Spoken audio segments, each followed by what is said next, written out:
ہیں اور کٹا تو سکتے ہیں لیکن جھکا نہیں سکتے، کٹا تو سکتے ہیں لیکن جھکا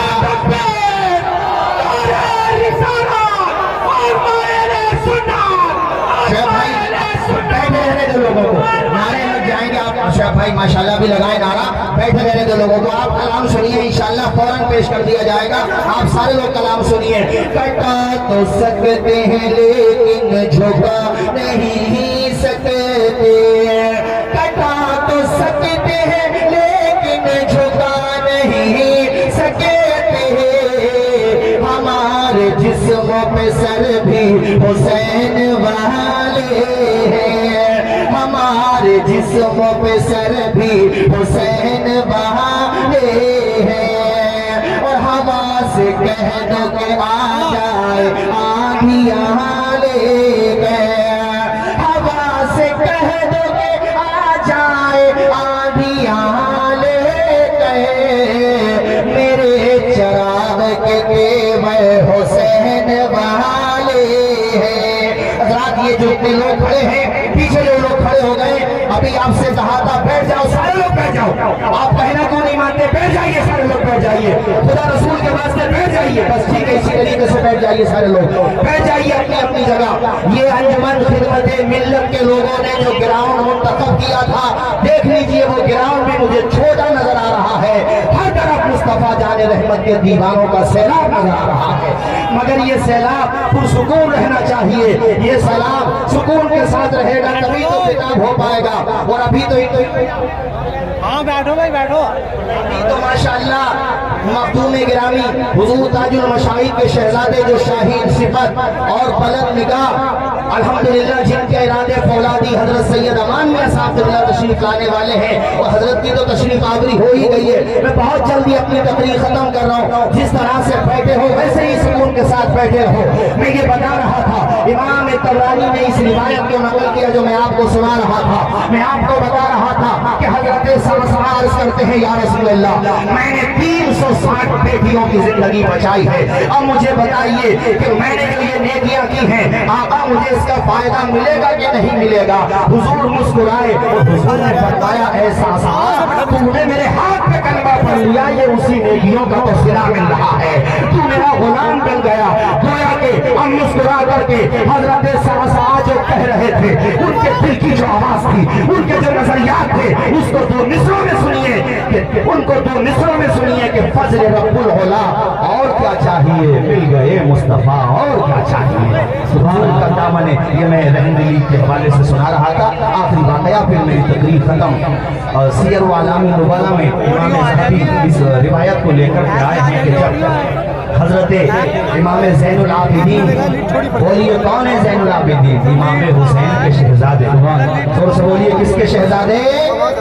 امام علی بن حسین جن کا لقب زین العابدین۔ جب آپ کا وصال ہو گیا اور آپ کو غسال نے نہلایا تو آپ کی پشت ادھر پہ وزن اٹھانے کے نشانات دیکھے گئے، بعد میں یہ بات باہر ذکر میں آ گئی اور پورے مدینے میں یہ بات پھیل گئی کہ آخر حضرت امام زین العابدین کی پشت ادھر پر وزن اٹھانے کے نشانات کیسے تھے۔ یہ بات جب زیادہ پھیلی تو امام زین العابدین کے جو خادم خاص تھے انہوں نے کہا کہ حضرت نے تو منع کیا تھا کہ راز فاش نہ ہونا چاہیے، مگر چونکہ اب بات دور دور تک پھیل چکی ہے کہ امام حسین کے شہزادے شیر خدا کے پوتے حضرت امام زین العابدین کی پشت ادھر پر آخر یہ وزن اٹھانے کے نشانات کیسے ہیں۔ اب یہ بات جب پھیل ہی گئی ہے تو سنو، دراصل بات یہ ہے جب مدینہ کے تمام لوگ اپنے اپنے مکانوں میں جا کے سو جاتے تھے، اللہ اکبر، جب بچے بچیاں مرد عورت چھوٹے بڑے سب محو خواب ہو جاتے تھے، رات کا آخری پہر ہوتا تھا یا رات آدھی رات کے بعد حضرت امام حسین کے شہزادے امام زین العابدین اپنی پشت ادھر پر راشن کٹ یعنی راشن کو پیک کر کے، کھانے پینے کا سامان پیک کر کے اپنی پشت ادھر پہ لے جاتے और उनके घरों की चौखट पे रख के आ जाते थे। सुबह को जब वो घर वाले उठते थे, हैरत की इंतहा नहीं रहती थी, आखिर कौन है जो रात के अंधेरे में हमारी मदद करके चला गया। अल्लाह अकबर। बाद में ऐसे परिवारों को शुमार किया गया कि ऐसे परिवार कितने थे जो हजरत इमाम ज़ैनुल आबिदीन की खुफिया मदद से चल रहे थे, जिनके घर के चूल्हे हजरत इमाम की इमदाद से चला करते थे, आपकी खैरात से चला करते थे, आपकी कद्दो काबिश के साथ चला करते थे। अल्लाह अकबर। किताबों में लिखा हुआ है कि इस तरह के परिवार मदीना शरीफ के अंदर 100 परिवार थे जिनके घरों का चूल्हा अली के पोते इमाम ज़ैनुल आबिदीन की इमदाद से चल रहा था। मुहर्रम आ रहा है मेरे साथियों, बल्कि आ गया है, आज चांद हो गया है। तो मैं 3 या 4 पैगाम दे करके मैं आप हजरात से रुखसती चाहूंगा। नंबर 1 पे ज्यादा से ज्यादा सदका और खैरात करो, अपने गरीब भाइयों के काम आओ। कोई तुम्हारे करीब में रहता है, स्कूल की फीस जमा नहीं हुई है, उसकी फीस जमा कर दो। तुम्हारे करीब में गरीब बहन बेटियां हैं, शादी नहीं हो पा रही है, उनकी शादी में ताउन करो। मैं अंजुमन अमीरुल बरकात, अंजुमन गुलामाने बरकात और अंजुमन शाहे बरकात और ये जो अंजुमन खिदमत मिल्लत है, इन तमाम हजरात से कहूंगा माशाअल्लाह बड़ा अच्छा काम करते हो, हर मौके पर कौम की आवाज भी बनते हो, हर तरीके से काम करते हो, लेकिन माह मुहर्रम में ज्यादा से ज्यादा ये काम भी करो। अरे किसी गरीब के लबों पे मुस्कुराहटों के गुलाब तुमने खिला दिए, करबला में इमाम अली मकाम की रूह पाक खुश हो जाएगी। और दूसरा काम ये है कि कम से कम 10 दिन में, यानी पहली मुहर्रम से लेके 10वीं मुहर्रम तक कम से कम एक खत्म कुरान पाक कर लो, रोजाना 3 पारे पढ़ लो। वो खत्म कुरान जब हो जाए, शीनी रख के इसाले सवाब कर दो और ये खिराज अकीदत इमाम अली मकाम की बारगाह में और उनके रुफका की बारगाह में पेश कर दो। नंबर 3 पे आप हजरात से कहूंगा और इस पे आप खास तौर पे तवज्जो दें। देखो बेहुदा रसूमात में, बिदअत और खुराफात में हरगिज न पड़े, इमाम अली मकाम का मनहज अपनाएं और ये सोचें कि फातिमा के बेटे ने इस कदर जख्म खाने के बावजूद भी सजदा नहीं छोड़ा था। हम कैसे हुसैनी हैं कि शबे आशूरा में भी और आशूरे के दिन भी हम मस्जिदों का रुख नहीं करते। हमारी मोहब्बत तभी मुकम्मल होगी जब 5 वक्ता नमाजी बन जाएंगे। अरे मैं तो ये कहता हूँ 5 वक्ता नमाजें तो पढ़ना ही है, मगर कम से कम माह मुहर्रम में तहज्जुद के सजदे भी करने लगे। जब माह मुहर्रम में करने लगेंगे तो इंशाअल्लाह बाकी के महीने में करने लगेंगे इंशाअल्लाह। इमाम की मोहब्बत अपने दिल में बसाएं, इमाम से प्यार करें। और मेरे साथियों नंबर 4 पे आप हजरात से ये बात कहूंगा और ये बात आपसे इसलिए कहूंगा कि घर पे जाकर आखिरी बात है, फिर मैं गुफ्तगू खत्म करता हूँ। घर पे जाके अपनी बहन बेटियों को ये पैगाम दे दें और हमारी जो बहनें बेटियां माएँ यहाँ पर मौजूद हैं वो भी इस बात को सुने। हजरत तशरीफ फरमाए माशाअल्लाह, पूरे भारत में जाते हैं, बल्कि अदर कंट्रीज भी जाते हैं माशाअल्लाह, अदर कंट्री भी जाते हैं। राजकोट में, जामनगर में और गुजरात के दीगर खित्तों में मेरे उस्ताद गिरामी हजरत मुफ्ती जाहिद अली सलामी साहब वजीद हजरत का भी उधर काफ़ी दौरा होता है।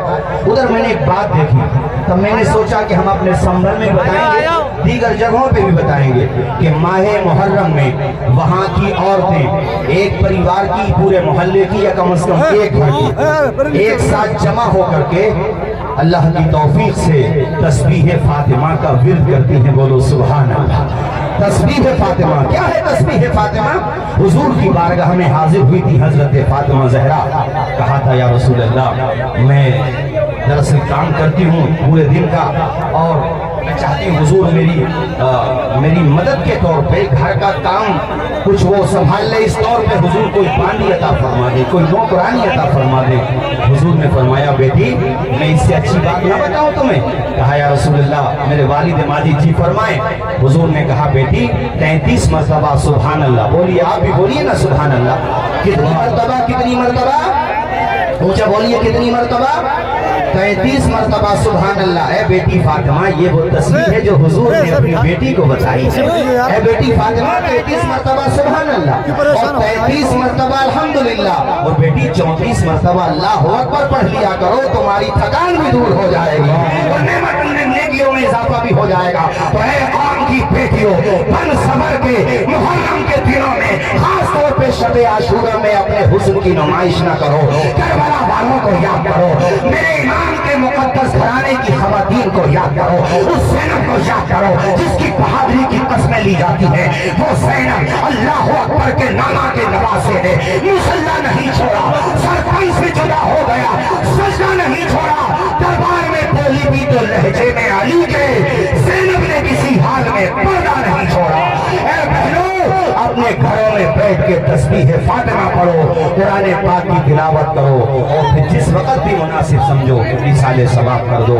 یہ پیغام آپ کی ذمہ داری ہے، گھر گھر تک پہنچائیں، دور دور تک پہنچائیں۔ اللہ تعالیٰ ہم سب کو حسن عمل کی توفیق عطا فرمائے۔ میں نے جو باتیں کہیں اگر کوئی بات خلاف شرع نکلی ہو، میں بھی کلمہ پڑھتا ہوں، میرے ساتھ آپ بھی پڑھ لیجئے، لا الہ، پورا وجہ پڑھیے، لا الہ الا اللہ محمد رسول اللہ صلی اللہ تعالی علیہ وسلم، وما علینا الا البلاغ۔ السلام علیکم۔